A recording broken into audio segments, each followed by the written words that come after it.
yo quiero hablarte de 5 pasos,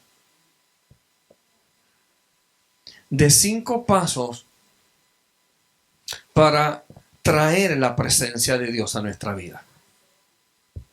5 pasos que debemos de realizar para traer la presencia de Dios a nuestras vidas.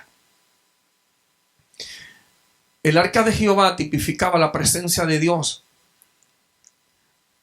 Y el pueblo de Israel había estado 20 años sin lo que representaba la presencia de Dios estuviese en medio de ellos.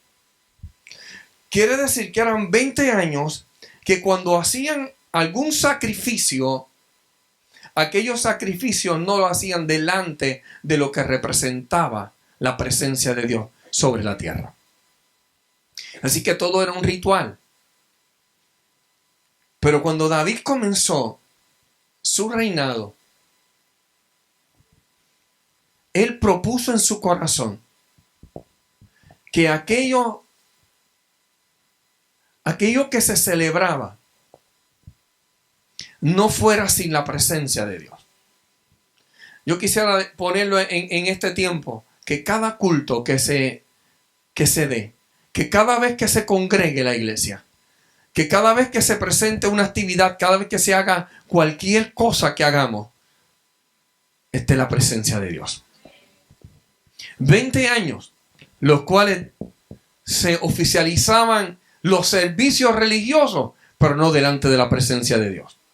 20 años que se tomaba el cordero en Yom Kippur y se presentaba ofrenda y quizás se entraba al lugar santísimo y el sacerdote hacía todo el ritual, pero sin la presencia. Porque había sido tomada por los filisteos. Pero David lo primero que quiso hacer, inmediatamente comenzó a reinar, fue traer la presencia. Y yo quiero que entendamos esto. Cada vez que vayamos a emprender cualquier cosa en nuestra vida, cada vez que vayamos a emprender quizás el ministerio, cada vez que vayamos a emprender quizás una compra de un automóvil, una compra de una casa, cualquier cosa, creo que es importante invocar la presencia de Dios y decirle: Señor, yo quiero que seas tú el que dirija mi vida. Y David, antes de asumir, cuando comenzó a asumir el reinado, la primera decisión, yo diría que fue la primera decisión de gobernante, de rey, el cual él decidió atraer la presencia de Dios al pueblo. David sabía que su reinado sin la presencia de Dios iba rumbo al fracaso. Qué lamentable es querer empezar ministerio sin la presencia de Dios.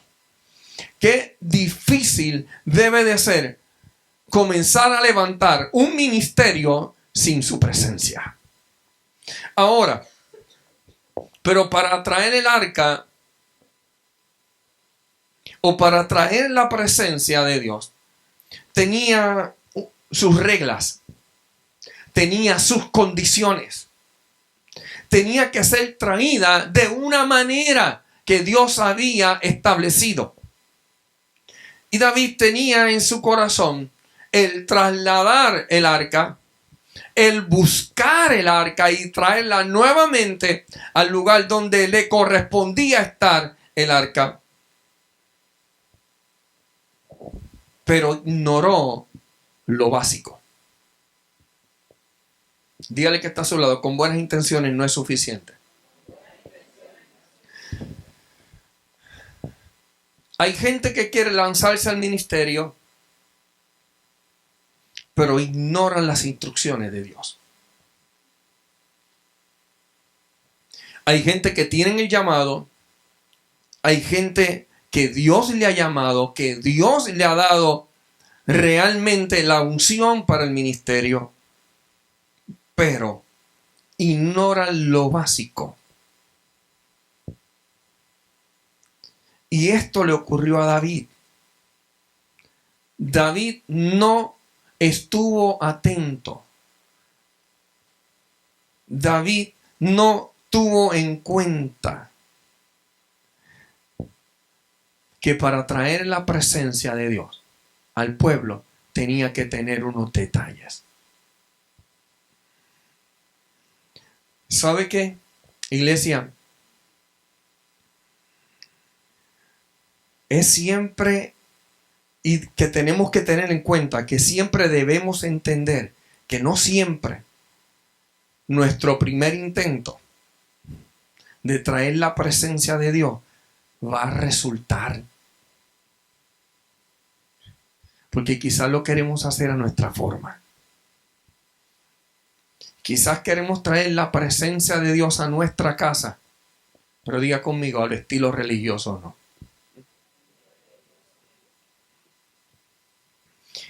Y David lo utilizó muy religiosamente. David decidió tener unos bueyes nuevos, un carruaje nuevo.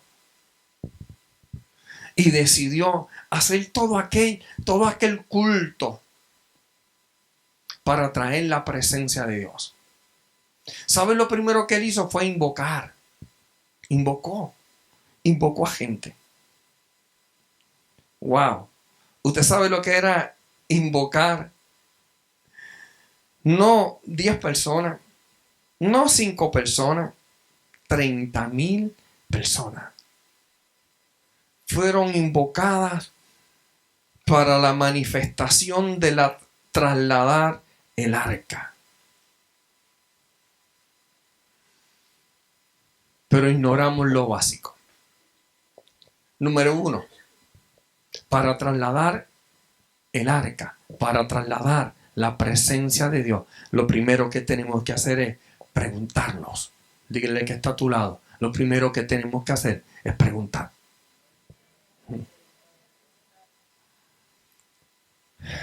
¿Sabe que todos nosotros hemos crecido con tantas respuestas, verdad? Porque hemos hecho tantas preguntas. Significa que hemos crecido y crecemos cuando preguntamos y alguien nos contesta, o cuando preguntamos a Dios y Dios nos contesta, cuando preguntamos y vamos a la Biblia a buscar respuestas, entonces esas respuestas nos hacen crecer. O sea, es necesario hacer preguntas.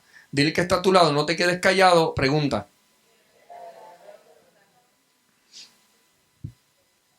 Y entonces, mire esto, David actuó primero, David invitó a la gente primero, David hizo un banquete primero, tenía en el corazón trasladar el arca, compró, hizo una gran party, una gran fiesta, iba danzando, iba brincando, todo eso está bien, pero el asunto es que se le olvidó preguntar. Se olvidó investigar cómo era la forma correcta de trasladar el arca. Y luego que entonces fallece Usa, luego que hay pérdidas, luego que hay muerte, luego que acontece un desastre, entonces preguntamos, ¿por qué? ¿Por qué?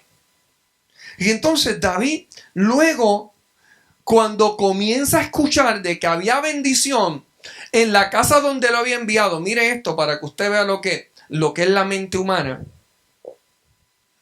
David no envía el arca a la casa de un aliado. Él envía la casa él envía el arca a la casa de un filisteo. Por ende, no tan solamente de cualquier filisteo, sino de aquel filisteo era vamos a ponerlo de esta forma, del mismo barrio de donde era Goliat.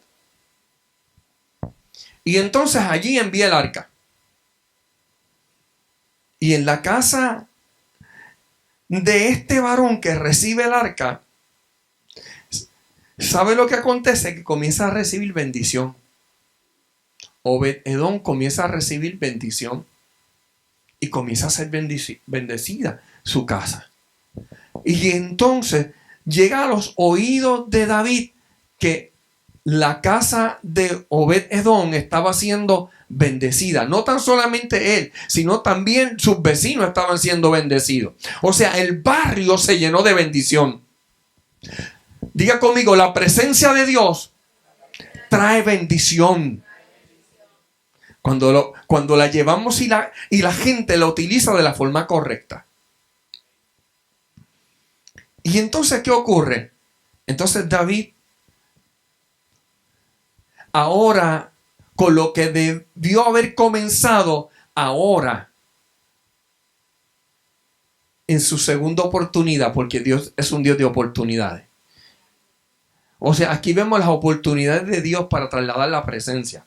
Para que su presencia se meta en nuestro hogar. Para que la presencia se meta en nuestra vida.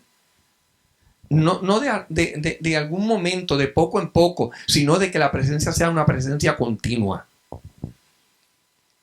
Y David entonces vio que había sido prosperado y lo primero que entonces se hace es una pregunta. Y dice, ¿cómo traslado el arca?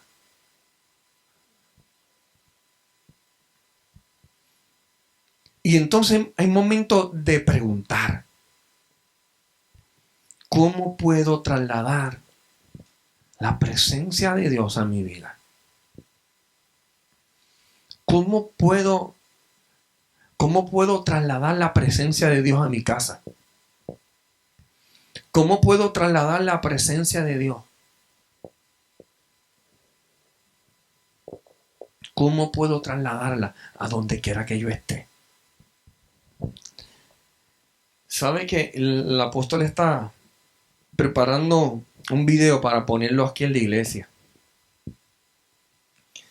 Iglesia, y es necesario que nosotros entendamos de que el evangelio tiene que dejar de ser más que una religión. Tiene que ser un estilo de vida. Y el estilo de vida se demuestra en el momento de la dificultad. Y entonces él comenzó a hacerse otra vez. Ahora una pregunta y dijo, ¿cómo traslado? ¿Cómo hago venir el arca a mi casa? ¿Cómo puedo hacer para que venga la presencia de Dios a mi vida? Te pregunto, ¿alguna vez te has preguntado esto? ¿Cómo puedo hacer que la presencia de Dios esté plenamente en mí? No conformarme que esté esporádicamente. No que la presencia de Dios esté de cuando en vez. O de vez en cuando. Sino que la presencia esté continua. Y entonces, lo primero que tenemos que hacer es preguntarnos. ¿Cómo puedo llevar la presencia de Dios a mi vida? Y entonces tenemos que hacernos la siguiente pregunta. Número 1. ¿Estaré dispuesto?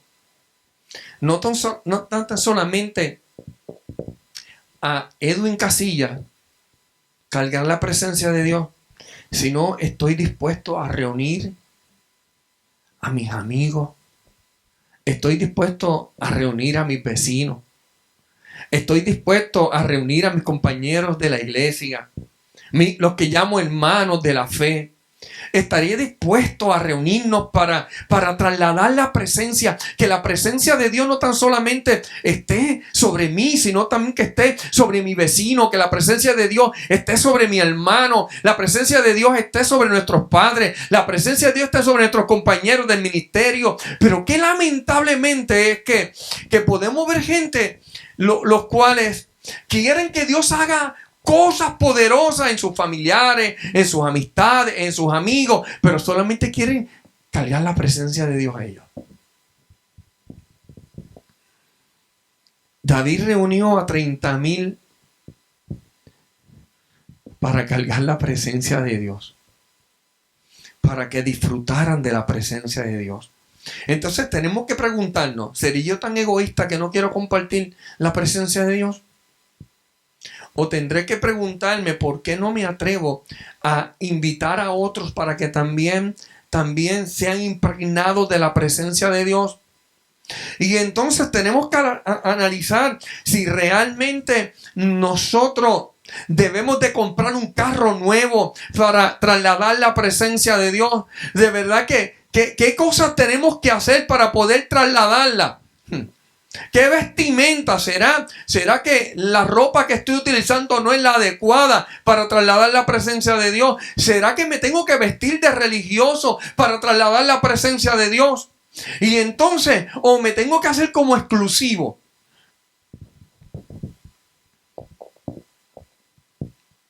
Y entonces,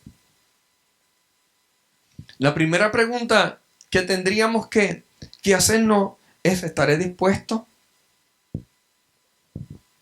La segunda, ¿estaré dispuesto a compartirla? Porque la primera debe de ser: ¿cómo la traslado? Y la tercera, ¿estaré dispuesto a invertir algo para la presencia de Dios? ¿Estaré dispuesto a invertir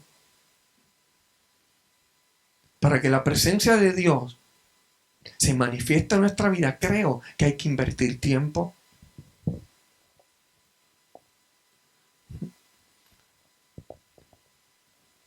Tenemos que invertir a veces finanzas. David invirtió. Luego tuvo que entender que lo que tenía que invertir era el tiempo para buscar cuál era la forma correcta. El arca no puede ser cargada por bestias.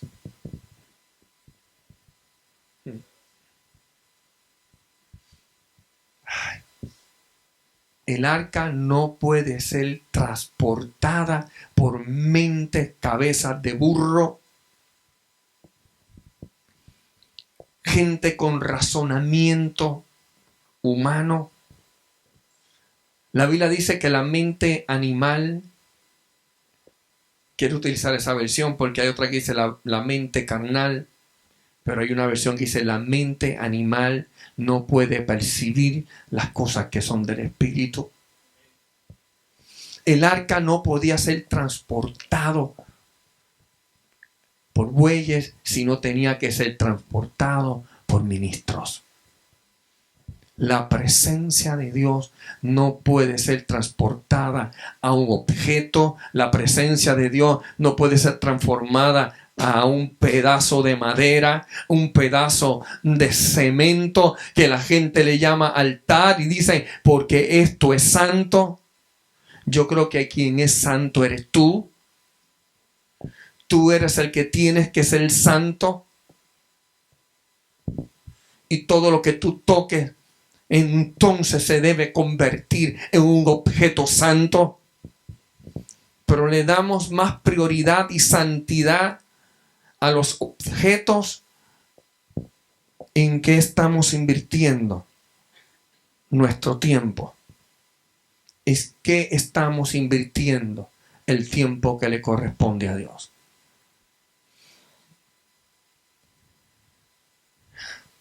Para traer el arca, David decidió establecer un party. ¿Y sabe lo que significa esto? Tener una actitud de fiesta, una actitud de gozo, una actitud de alegría. Así es que dile que está a tu lado, pregúntate si de la forma en que vas a trasladar el arca es la forma correcta. Pregúntate si estás dispuesto a invertir. Pregúntate si estás dispuesto a invitar a otros. Pregúntate si tú estás dispuesto a compartir la presencia de Dios con la gente que te rodea. Si no, examínate. Escuche esto, iglesia. Dios me ministraba muy fuerte en mi corazón lo siguiente. Si Jehová no edifica la casa, en vano trabajan los que la edifican. ¿Usted sabe qué significa esto? Yo puedo darle a usted el mejor consejo, Se lo puedo dar de todo corazón. Yo me puedo ir y sentarme con usted y platicar 1 hora, 2 horas, 3 horas, 4 horas, 5 horas. Puedo escucharle todo lo que usted siente en su corazón. Yo puedo escucharle, quizás puedo consolarle, pero si lo hago fuera de la presencia de Dios, estoy perdiendo el tiempo. ¿Usted me está entendiendo? Porque esto no es por métodos humanos. Esto no depende solamente de yo sentarme a escucharte y darte un mero consejo. No, si Jehová no edifica la casa, si Dios no está en medio del asunto, todo lo que podamos hacer es vano. A veces Dios utiliza diría yo, que hace una cita divina y nosotros excluimos a Dios de la cita divina. Dígame si a usted no le ha pasado que ha estado orando por un familiar. Usted ha estado orando por una persona. Usted ha estado orando por alguien. Y de momento la persona le hace una llamada. De momento la persona le dice, tengo que hablar contigo. De momento la persona se monta en su auto y llega a tu casa. ¿Y sabe lo que nosotros hacemos? Nos desconectamos de la cita divina. Y decimos, me tuve que quedar en mi casa porque llegó mi vecino y me tuve que poner a hablar con mi vecino. Tuve que ponerme a platicar con mi vecino. Tuve que soltarle una palabra a mi vecino y Dios te lo llevó para que te lo trajeras para la iglesia.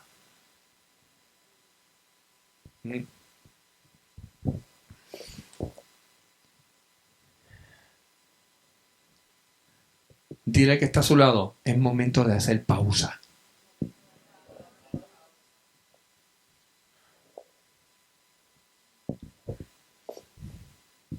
David tuvo que hacer una pausa. Porque la primera vez no se preguntó nada.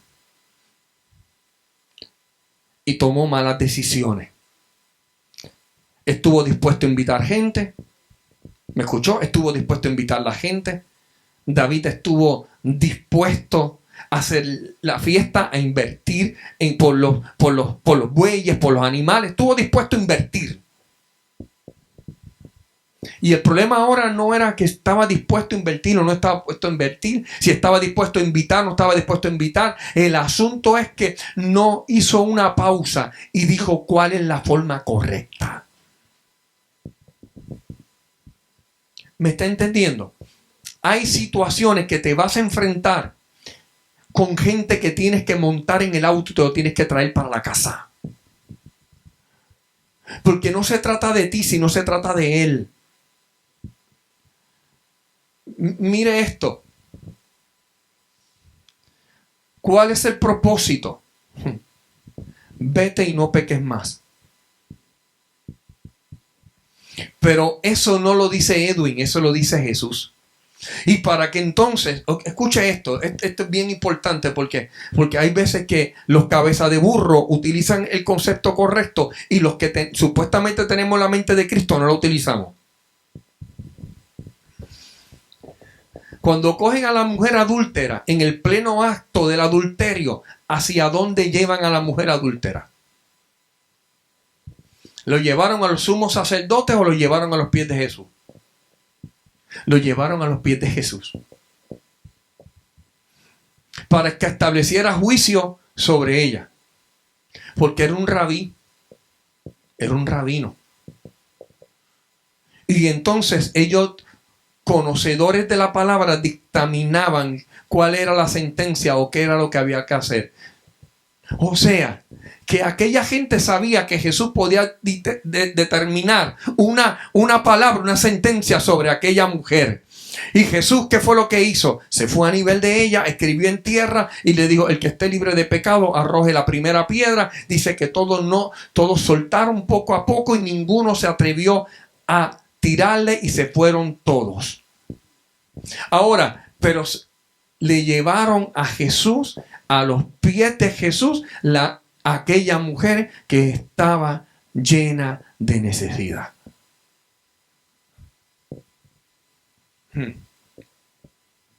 Dile, una pausa. Dile, tienes que hacer pausa. Somos ligeros. ¿Sabes lo que ocurre? Que somos ligeros. Somos rápidos. Yo no sé si usted se acuerda de Enriqueta. ¿Quién se acuerda de Enriqueta? Limpia. Era una empleada doméstica, pero que todo tenía que ser limpia, rápido. Toma una pausa. Dile, toma una pausa.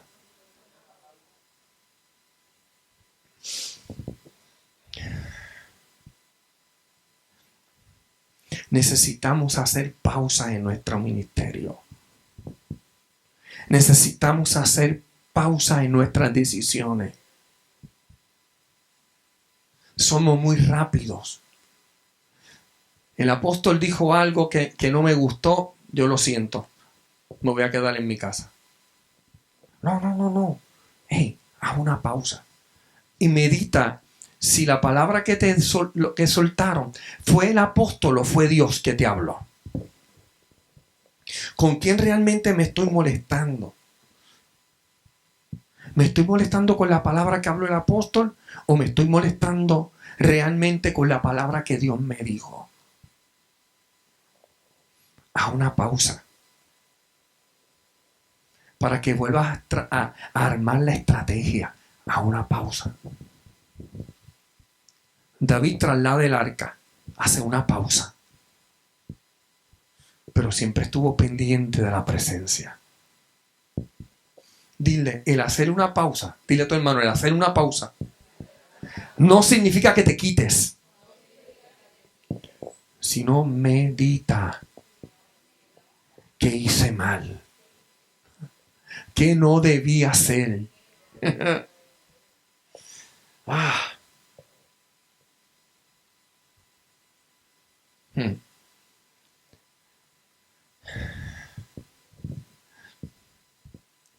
O sea, hay gente que son rápida. Date una pausa, medita. Cógelo con calma.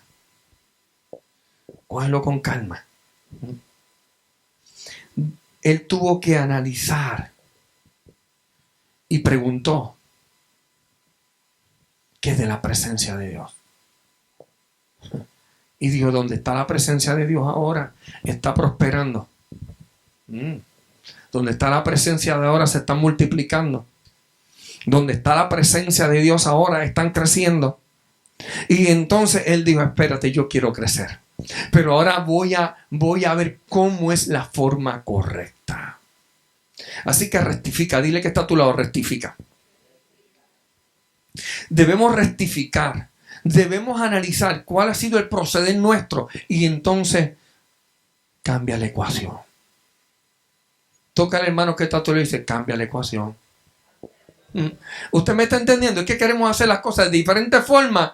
Pero realmente, si no establecemos a Dios, si Jehová no edifica la casa, vuelvo y repito, si Jehová no edifica la casa, si Jehová no está metido en el asunto, si Él no está, por más que hagamos cambio, de nada sirve. Usted me puede entender, la iglesia. ¿Sabe? Las banderas están bien. Las banderas están bien. Está bien que pintemos esto y pongamos y lo arreglemos y embellezcamos este lugar. Pero eso no es lo más importante. Lo más importante es que esté su presencia. O sea, podemos poner bandera, podemos pintar, podemos tomar clases de música, podemos hacernos tremendos músicos, pero si no movemos su presencia sobre nuestros hombros, no hacemos nada.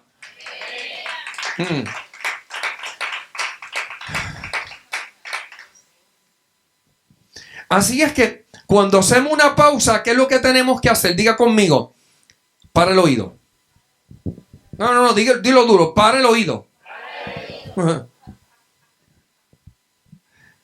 La Biblia dice que escuche.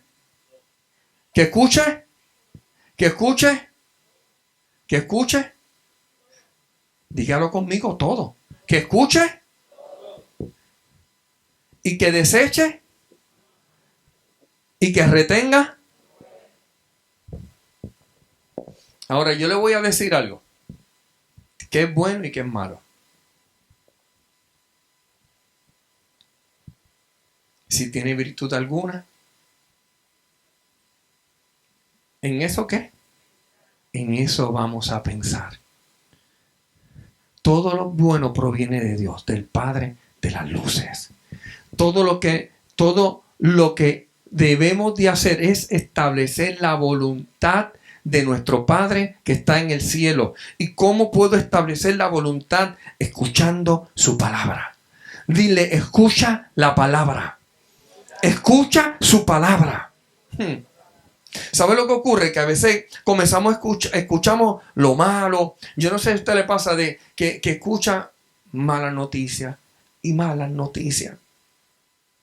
Y todo es de juicio, prejuicio, orgullo, de pecado, crítica, noticias malas o malas noticias. Y entonces, aún el evangelio comenzó a predicarse con malas noticias. Comenzaron a predicarlo en Puerto Rico con malas noticias. Usted escuchaba a un evangelista y lo primero que empezaba, las cosas están malas. Cuando evangelio significa buenas nuevas. Y entonces el Señor nos está diciendo, es importante que entendamos que para atraer la presencia de Dios tenemos que comenzar a escuchar las buenas nuevas. Tenemos que comenzar a escuchar las buenas noticias. La presencia de Dios no la vamos a traer metidos en chisme. La presencia de Dios no la vamos a traer si estamos sentándonos en sillas de encarnecedores. Y qué bueno para aclarar esa palabra encarnecedor. Porque mira que han dicho que el cine es silla de encarnecedor. Usted sabe que en el tiempo en que el salmista escribió eso, no había sala de cine. Y la gente entonces, la silla donde se sientan los pecadores. Mire, lo que está diciendo ahí, bienaventurado el varón que no se ha sentado a juzgar, que no se ha sentado a criticar, que no se ha sentado a arrancarle el cuero. Y entonces, mire esto.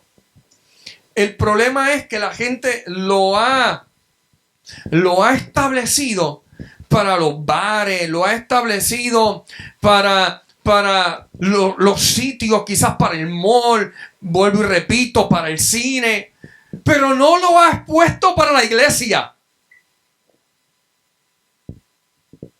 Y quizás lo que voy a decir va a caer pesado, pero es una verdad. Si desde el altar se establece una silla para criticar a la gente, eso es una silla encarnecedor, aunque esté en el altar. Aunque queramos santificarlo, aunque queramos hacerlo más santo que nada. En una ocasión, cuando joven, yo me acuerdo que había un grupo de hermanos que les gustaba ir a una iglesia porque se movía mucha profecía. Se movía mucha profecía. Y como se movía mucha profecía, pues la gente quería ir a ver lo que se le iba a profetizar. O sea, era como el centro espiritista, pero cristiano. Sí, es como antes habían pop mundano, pues convertimos ahora unos pop cristianos. Pues entonces, de igual forma, pues entonces era lo mismo. Eran centros espiritistas, pero cristianos. Y el asunto es que desde el altar, al que estaba profetizando, como que se trepó muy, se fue en patines demasiado y soltó una mala palabra. Y el asunto que lo que soltó después fue peor. Porque dijo, y yo soy Jehová y hablo como a mí me da la gana.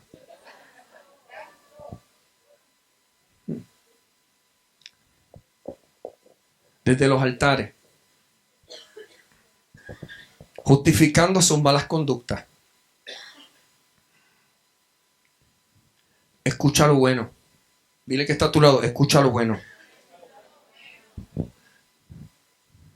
No te pongas a escuchar a los que se ponen a estar pelando y mondando a las demás personas.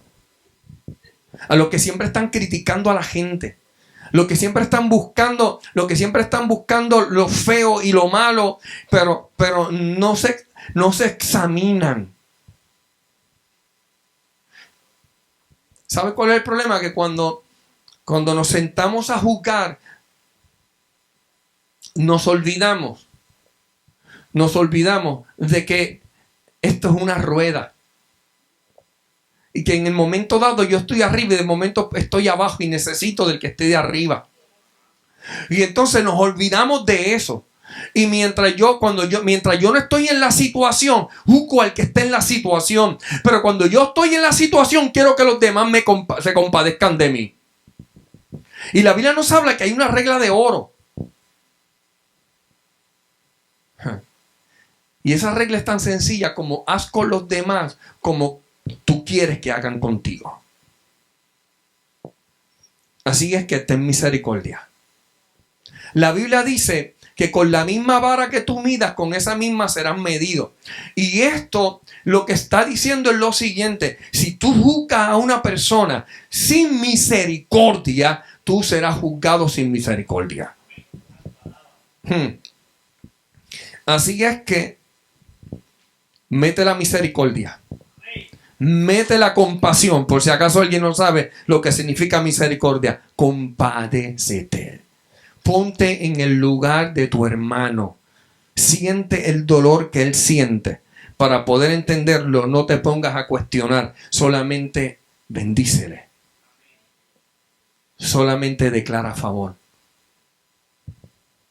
Me acuerdo que para los 80 estar enfermo era pecado. Y entonces, sí, lo primero que te decía es: ¿qué pecado cometiste? Hermano, tienes que orar.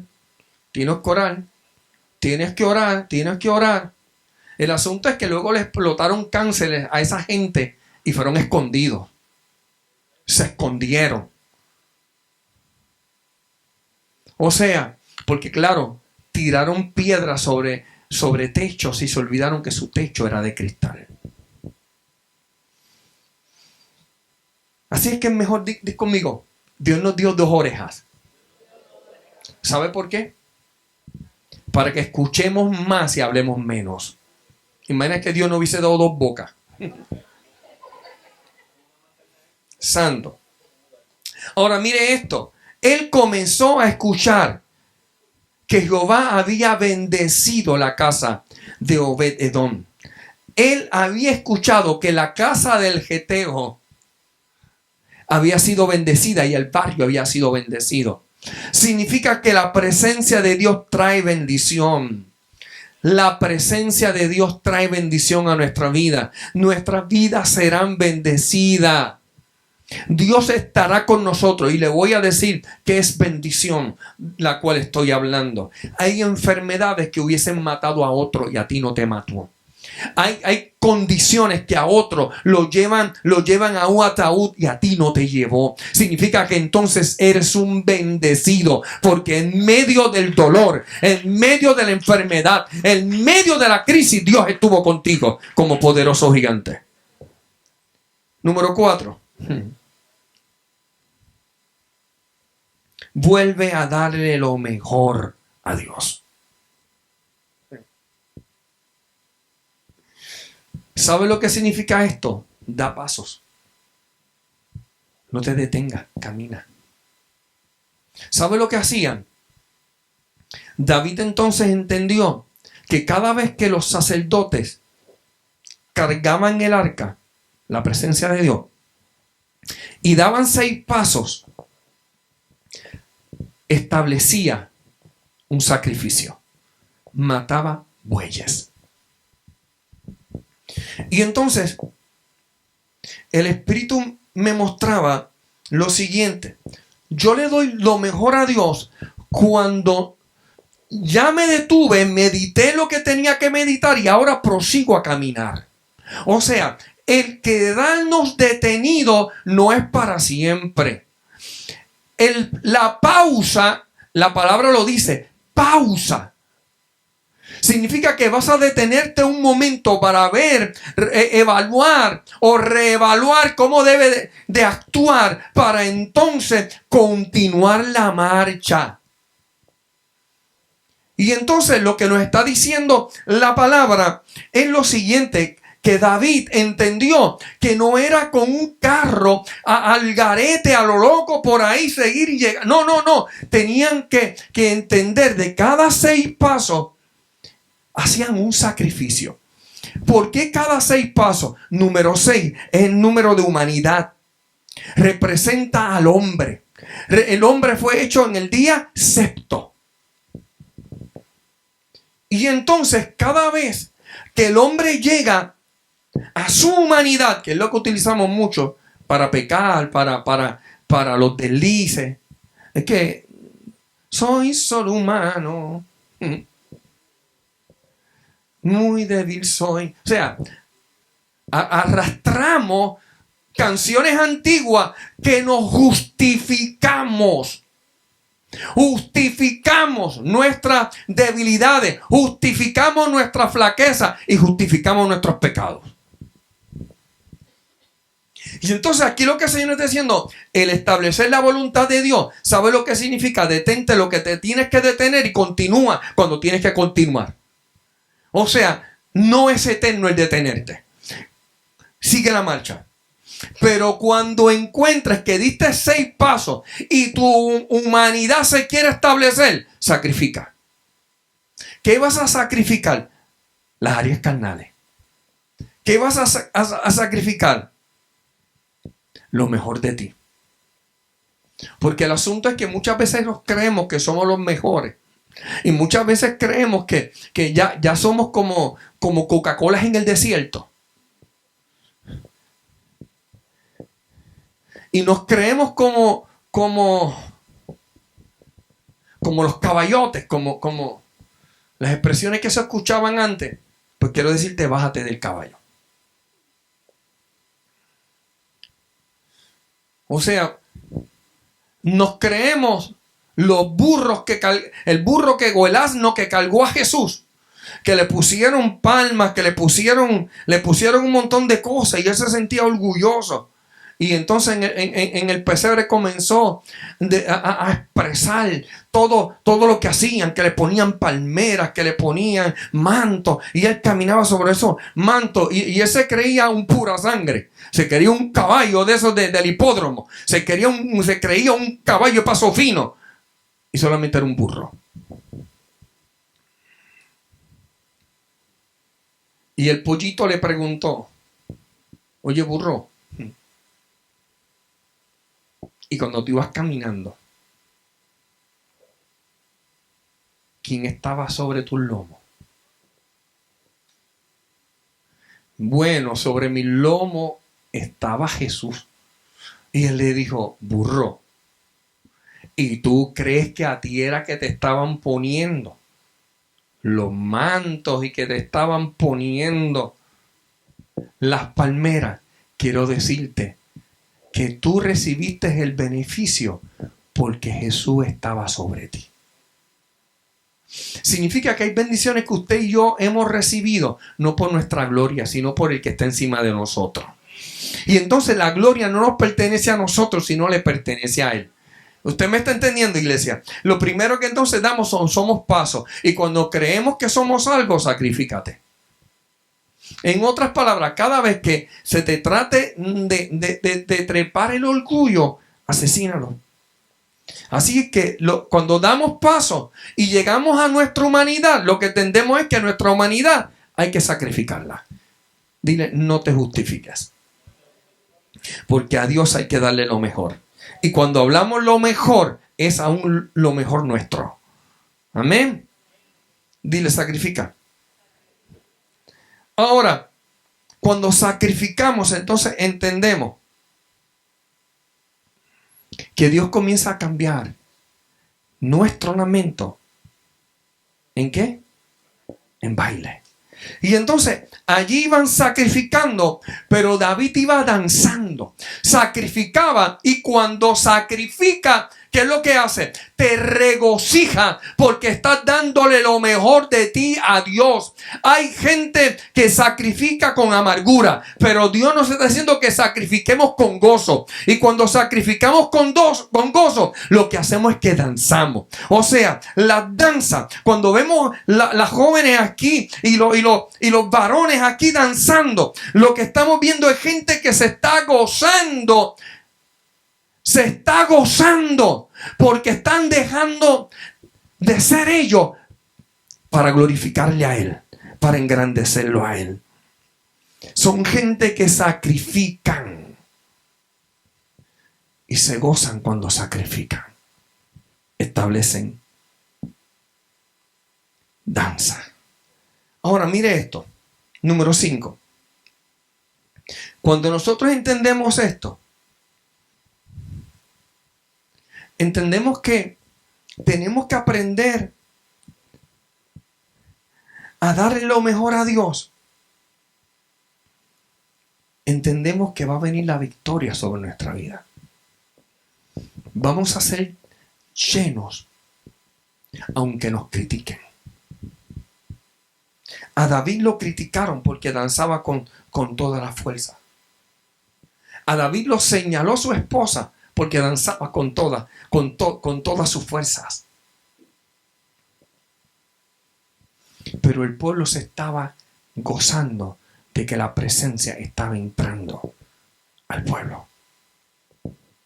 El pueblo se sentía ahora victorioso, porque cada vez que el pueblo iba a pelear, el arca era transportado. Y esto le aseguraba su victoria. Ese fue el problema que le aconteció al pueblo. Utilizaron el arca en una ocasión cuando se encontraban en una vida desordenada. Querían trasladar la presencia de Dios para que cuando el enemigo viera el arca tuviesen temor, porque Jehová está con ellos.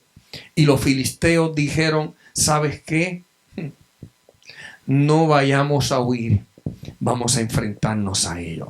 Se dieron cuenta de que había un talón de Aquiles en el pueblo de Israel. Y era que aunque tenían la presencia de Dios, su vida no era consagrada. Su vida no era consona con lo que Dios había establecido para el pueblo. ¿Sabe cuál es el problema? Que queremos establecer, queremos caminar con la presencia de Dios, pero a nuestra forma. No es a nuestra forma, es a su forma. Cuando el pueblo se consagra, entonces entiende que viene la victoria segura. Cuando el pueblo se consagra y comienza a decirle: Señor, yo quiero cargar tu presencia, pero no a mi forma, sino a tu forma. ¿Sabes qué? De seguro que va a venir la victoria sobre tu vida. No importa lo que pase, no importa lo que te rodee, Dios va a hacer que todo obre para bien, para tu vida y para mi vida. Amén.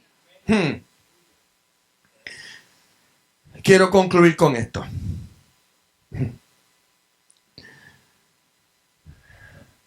Dile al que está a tu lado: Dios empezó contigo. Dile: ya Dios comenzó contigo. Él sacó a David del redil.